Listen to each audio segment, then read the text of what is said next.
Doctor Shafiqur রহমানের আদর্শকে মোহাম্মদুর রাসূলুল্লাহ। ওনারা এখন যে কাজকর্ম করছে, কত মানুষ এই যে মিডিয়ায় টকশোতে রাম আর বাম গুলো যে বলছে, উনি সেদিন স্টেজে পড়ে গেছে ঢাকাতে, এটা লোক দেখানোর জন্য। নাউজুবিল্লাহ মিন যালিক।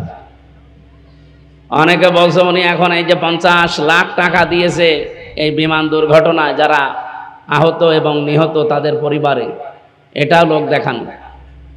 এটা নাই লোক দেখানো হলো সামনে নির্বাচন, ভোট আসতেছে এই জন্য। বলেন তো 2022 সালে এই যে বিশাল বন্যা এসেছিল, ওই বন্যায় উনি এই গলা পর্যন্ত পানিতে নেমে বিভিন্ন জেলাতে, বিশেষ করে ফেনী, কুড়িগ্রাম, লালমনিরহাট, এই নেত্রকোনা, সিলেট, সুনামগঞ্জ, এই সমস্ত জেলাতে নিজে যেয়ে ত্রাণগুলো, টাকা পয়সাগুলো সাহায্যের জন্য না, বলেছে আমরা আত্মীয় আর এক আত্মীয়র বাড়িতে এসেছি দেখার জন্য। ওই সময় যে কাজগুলো করেছিল ওইটাও কি লোক দেখানো ছিল? তখন তো ভোট ছিল না। আপনারা বিশ্বাস করেন আল্লাহর কসম, বাংলাদেশ জামাতি ইসলামী শুধু ভোট এটা একটা পাঠ, এরকম হাজারো পাঠ আছে আমাদের জীবনে। প্রথম পাঠই আমরা মানবতার সেবা করতে চাই। আমা খালাকতুল জিন্না ওয়াল ইনসা ইল্লা লিয়াবুদুন। মানুষ আর জিন আল্লাহ বানিয়েছে আল্লাহর ইবাদতের জন্য। ইবাদত মানে শুধু এই যে 10 মিনিট নামাজ পড়ে আসলাম এইটাই না। ইবাদত মানে হযরত ওমর যেটা বুঝেছিলেন, আমাদের আমির যেটা বোঝে, আমরাও ঠিক ওইটাই বুঝি ইবাদত মানে। খলিফাতুল মুসলিমিন হযরত ওমরের জীবনী পড়েছিলাম। উনি প্রতিদিন, প্রতি রাত, যেই দিন ক্ষমতা পেয়েছিলেন ওই দিন থেকে যেদিন ইন্তেকাল করেন সেই দিন পর্যন্ত 3টা কাজ না করে অন্তত রাতের বেলা ঘুমাতেন না। আর প্রতিদিন 3টা কাজ আমি পড়ে দেখেছি মানবতার সেবা করতে। কোন জায়গায় কে খেয়ে আছে না খেয়ে আছে, কে কোন অভাবে আছে, কে কোন যন্ত্রণায় আছে, এই খোঁজ খবর নিয়ে সাধ্যমতো রাষ্ট্রের তরফ থেকে, নিজের তরফ থেকে পৌঁছিয়ে দিতেন। আমরা এরকম মানবিক একটা পরিবার, সমাজ এবং রাষ্ট্র সামনে ইসলাম দিয়ে উপহার দিতে চাই। আর আমরা জানি এটা পারবে। এই দেশে এখন যতগুলো সংগঠন আছে সবচাইতে এগিয়ে আছে বাংলাদেশ জামাত ইসলাম। নবীজির হাদিস, তিরমিজি শরীফের হাদিস, বিশ্ব নবী জানিয়েছেন, তোমাদের ভেতরে যখন দেখবা যে এই দল ইসলাম রাষ্ট্রীয়ভাবে নিয়ে যেতে সবচাইতে এগিয়ে আছে, তোমাদের বিবেকের তাড়নায়, ইমানের তাড়নায় সবচাইতে বড় দায়িত্ব সেই দলকে সাপোর্ট দেওয়া। এটা যদি কারো কাছে রাজনীতি মনে হয় তাহলে এই হাদিস কেটে আপনি বাদ দিয়ে দিন। পারবেন? যদি না পারেন এই হাদিস মেনে নেওয়া লাগবে। বাংলাদেশে এখন 73টার উপরে দল আছে, নিবন্ধিত এবং অনিবন্ধিত মিলে।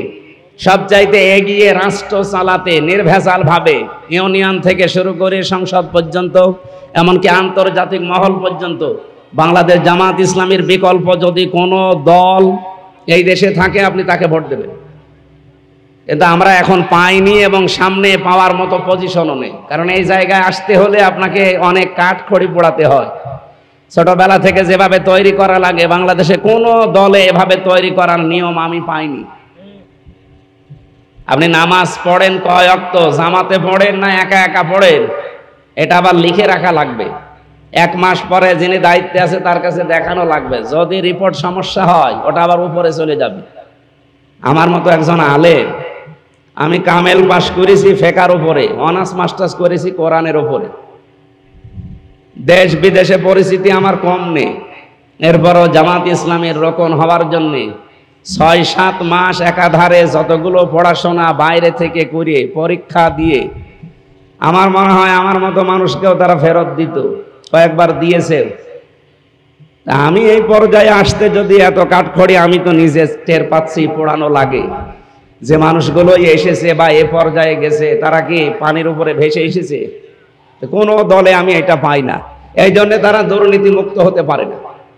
এরা পারে কেন? এই কারণে পারে, এদেরকে ওইভাবে ট্রেনিং দেওয়া হয়। 15টা পয়েন্ট লেখা লাগে প্রতিদিন।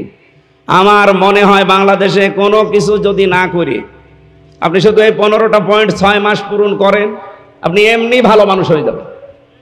কিন্তু মন থেকে করা লাগবে, লোক দেখানোর জন্য না। যেহেতু ইবাদত হিসাবে করার জন্য আল্লাহ আমাদেরকে পাঠিয়েছেন, আমরা ব্যক্তিগত জীবন থেকে আন্তর্জাতিক জীবন পর্যন্ত প্রত্যেকটা দিক এবং বিভাগে ইবাদত কি, কেমন করে করা লাগে সামনে ইসলাম দিয়ে দেখাতে চাই। সেই সুযোগ দেওয়ার জন্য আপনাদের কাছে এসেছি। আমি ভোট চাই না, আমি দোয়া চাচ্ছি, যদি মনে করেন যে না, যারা ঘোষণা দিয়েছে এই এলাকায়, এই আমার এই আসনে ইবিআর সদর মিলে যে 50 কোটি টাকা আমি খরচ করব, তারপরে ওই আসন আমার লাগবে, যে লোকটা কথা বলতে পারে অবশ্যই তার ভেতরে কোনো দুর্বিসন্ধি আছে। আপনি কোন কারণে 50 কোটি টাকা খরচ করবেন? আমার আমিরে জামাত সেদিন জাতীয় সমাবেশের শেষের কথা বলেছিল, এদেশে যদি জামাত ইসলামের কেউ এমপি হয়, মন্ত্রী হয়, সরকারি গাড়িও নেবে না, প্লট ফ্ল্যাট কিচ্ছু নেবে না। এমনকি যা বাজেট হবে প্রত্যেকটা বাজেট জনগণের সামনে সে ফাঁস করবে যে এই কয় টাকা এসেছিল, এইভাবে খরচ হয়েছে। বাংলাদেশে কোনো দল যদি বুকে হাত দিয়ে এটা বলতে পারে, আমরা সেখানে যোগ দেব। দেন, কালকে টকশো দেখছিলাম রাত 12:30টার সময়, এই যে হারুন সাহেব আছে না চাপাই নবাবগঞ্জের, ওনার উপস্থাপিকা এক মহিলা প্রশ্ন করছে যে জামাতের আমির তো এটা বলেছে, আপনাদের দল কি এটা বলতে পারবে? চুপ হয়ে গেল, কথা বলে না। পারবে না তো, এই দেশে কোনো দলই পারবে না। সুতরাং যারা পারে আপনারা একটা বারের জন্য হলেও একটু সুযোগ দেন। 100 টাকা রাস্তার জন্য বাজেট হয়, 3 টাকা খরচ হয়, আর 97 টাকা সব উপরওয়ালারা খেয়ে ফেলে। আগামী থেকে এই 97 টাকা খরচ হবে, 3 টাকাও বাদ যাবে না, 3 টাকাও আসবে ইনশাআল্লাহ। আমরা ইবাদত গুলো ব্যক্তিগত জীবন থেকে আন্তর্জাতিক জীবন পর্যন্ত আপনাদের দেখাতে চাই। সেই তৌফিক আল্লাহ যেন সবাইকে দান করেন, মন মানসিকতা। আমি আবার বলছি রাস্তাঘাটের যে অবস্থা, আমার ইবি থানা, আমার নিজের থানা, এটা সদর থানার ভেতরেও বিভিন্ন জায়গায় দেখেছি আছে, কিছুটা আছে, কিন্তু ইবি থানা একেবারে অবহেলিত।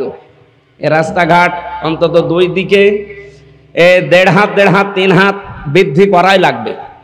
3 হাত বৃদ্ধি করলে অন্তত 2টা গাড়ি পাশাপাশি চলতে পারবে। আর রাস্তাগুলো সংস্কার হলে যত রকমের বাজেট আসে, এই যে অবি খা, কাবি খা, আরো কত খা আছে না, আমার সাথে আজকে এক খা এসেছে মনে হয়, মর্তুজা খা, এই খা না, যত খা আসবে সবগুলো আমরা আমাদের আমিরে জামাতের যে নির্দেশনা আছে ওনার কথা মতো আমরা ইনশাল্লাহ কাজ করব। আপনাদের কাছে দোয়া চাই। আমাদের আমির কুষ্টিয়ার জেলা আমির আছে, ওনাদের কথা আমরা এখন সামনে শুনবো। যারা এসেছেন কষ্ট করে এবং এই আয়োজনে যারা শ্রম দিয়েছেন সবাইকে ধন্যবাদ জানাচ্ছি। আমার শরীর অসুস্থ, আমার শরীর কাঁপতেছে। আবার কালকে সকাল 7টায় ঢাকাতে অনুষ্ঠান আছে, আমি একটু পরেই চলে যাব। আবার যদি শরীর সুস্থ হয় আবার আসবো আপনাদের সামনে ইনশাআল্লাহ। আসসালামু আলাইকুম। নারায়ে তাকবীর, নারায়ে তাকবীর।